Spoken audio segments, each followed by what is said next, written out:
What's going on YouTube? It's your boy Mr. Lux, aka the Maverick Gamer, and today's video we are going to discuss the upcoming DLC for Call of Duty Ghosts titled Onslaught. And I believe this DLC is going to be released, if I'm correct, it's going to be actually on January 28th for the Xbox Live or Xbox One, Xbox 360. Not really sure when it's going to come out on the PlayStation, but I would assume maybe a week or two later. But in any event, let's go ahead and get right into what this DLC will offer. Now, of course, if you got the season pass, you'll get this DLC at a discount, and that's if somebody who's really enjoys Call of Duty and Call of Duty Ghosts more specifically, this may be worth your while to go ahead and buy the season pass so you can get that extra discount. But this DLC will come with 4 new maps, 2 new weapons, and a new episode for Extinction mode. And we're going to go through all of this content on this video. So the first map, which you know what, let me save the one that I was going to do first for last, because that one's going to be a little bit special. So let's start with the one I'm going to talk about first. It's titled Ignition. This map is actually taking place in Florida. And in this particular map, it says that it's inspired by Scrapyard, the fan favorite of Call of Duty Modern Warfare 2. I don't know. Who knows if it's a fan favorite, but, Infinity Ward and Treyarch, they tend to do this. They tend to reskin a lot of maps for DLC, and they want to put behind it as a fan favorite. I don't know if it's true. I haven't seen any votings for a fan favorite. I think what they tend to do is look at their data to see how many times a map has been voted on in the lobbies, and that's kind of what they assume is a fan favorite. I personally would prefer that we get all brand new maps, all new layouts, and not something that's a familiar layout with just different visuals. That's my own preference. But if that a lot of people don't mind playing the same maps with new skins on them, then be my guest.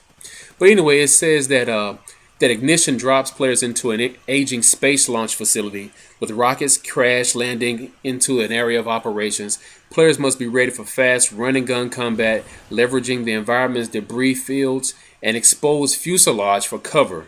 Players can also trigger 2 different rocket engine tests that send massive jets of fire to incinerating the enemy players caught inside their radius. So basically, you can set up the opposing team by triggering these rockets.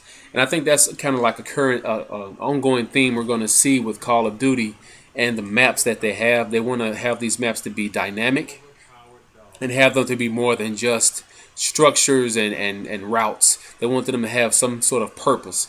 So, that's going to be really interesting to see how they choose to upload these maps in future updates. So let's look at the next map. It's called Containment, and this map is going to take place in Mexico. Now, for this one, it says that this is a smaller size map that is set along a dry riverbed in a war-torn Mexican village.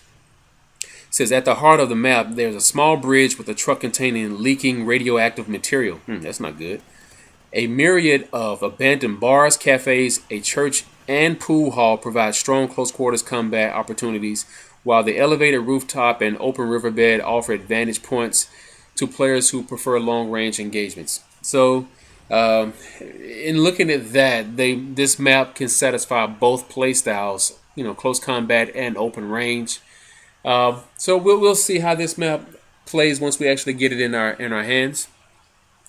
The next map is called Bayview, and you can kind of tell by the first part of that word Bay that this one is set in California. And it actually kind of reminds me of that map from,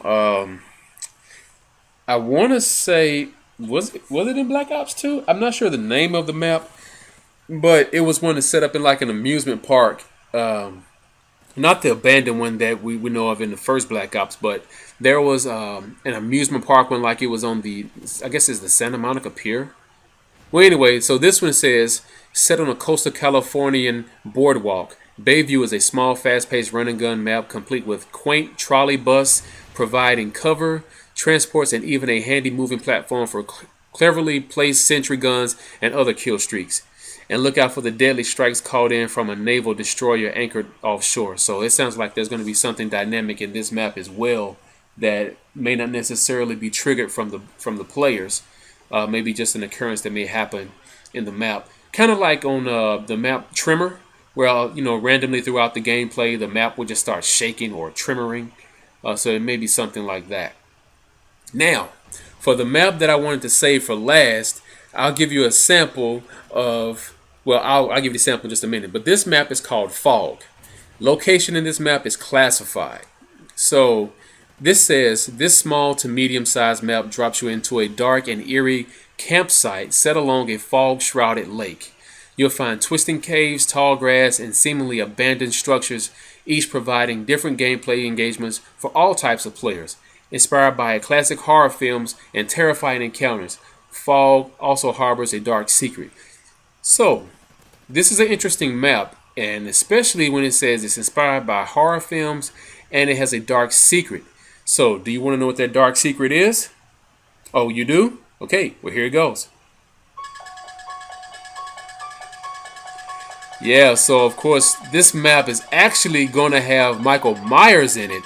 So, the way that it goes, if you complete a field order, then you will get to be Michael Myers, and this music will play as you're going around trying to kill the enemy team players. And I think as you're getting closer to them, this music will kind of queue up for them. So if you're not anywhere near a particular player, then they won't hear this music. But when you come close, the music will start playing. And I think this is really cool. This is a new way to really it's almost like a haunted house, so to speak, like a survival type of game mode. So I think this is going to be really cool. And actually, all the other maps have some sort of specific field. When you complete a field order, you get something specific to that map. But yes, this is going to be really fun to play, and I cannot wait for Fog. So, I know you guys can't either, especially if you're fans of Michael Myers or just horror films in general. So let's move on to the next map.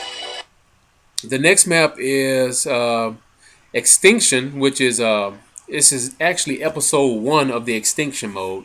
The Extinction game type that came with the game, I guess that was more or less a standalone type of setting, but now this is going to be an episodic type of game mode. And the name of the first episode is called Nightfall. And it says anchoring the first content pack is episode 1 Nightfall. This first installment of Extinction's 4-part episodic narrative at a remote facility in the Alaskan wilderness. I don't even know that makes sense. The shadowy Nightfall program has been researching the origins of the alien threat. When the scientists lose control, a small team of elite soldiers must revive the intel and exterminate hordes of savage creatures while surviving a 3-story tall terror unlike any other they faced before. Featuring 2 all-new species of aliens and an exclusive weapon. Episode 1 Nightfall is a fast and frenetic action-packed continuation of the Extinction experience. So, one key thing to point out there is going to be new alien types, but also a new weapon. And that takes us to the new weapons they're going to have. It's called the Maverick. They're going to have a Maverick assault rifle and a sniper rifle. It says Onslaught arms players with a deadly new weapon. And it says a deadly new weapon addition to their arsenal with the Maverick. A dual-purpose assault rifle and sniper rifle outfitted with the lightweight wood stock and a digital screen display. Players can choose to use the Maverick as either an assault rifle or a sniper rifle, depending on their tactical needs. As an assault rifle, the weapon's fire rate becomes full auto, relatively high damage at range. And as a sniper rifle, the Maverick sports an advanced scope and a semi-automatic rate of fire. So these weapons are going to be really, really nice. And that's usually how Call of Duty does it. When they give us new weapons, like when they... what was that weapon that they gave us in Black Ops 2? What was the name of that darn weapon? The Peacekeeper. When they gave us a Peacekeeper, it was a hybrid weapon, but it was a very good weapon, very efficient. And I think that's kind of what they're doing with the Maverick. It's going to be offer you more an advantage to use it in gameplay as opposed to some of the other weapons that came shipped with the game. So that is the Call of Duty DLC Onslaught in all its glory, to be coming to us on on January 28th On Xbox Live, you'll get it on Xbox 360 and Xbox One, and on PlayStation probably a week or two later.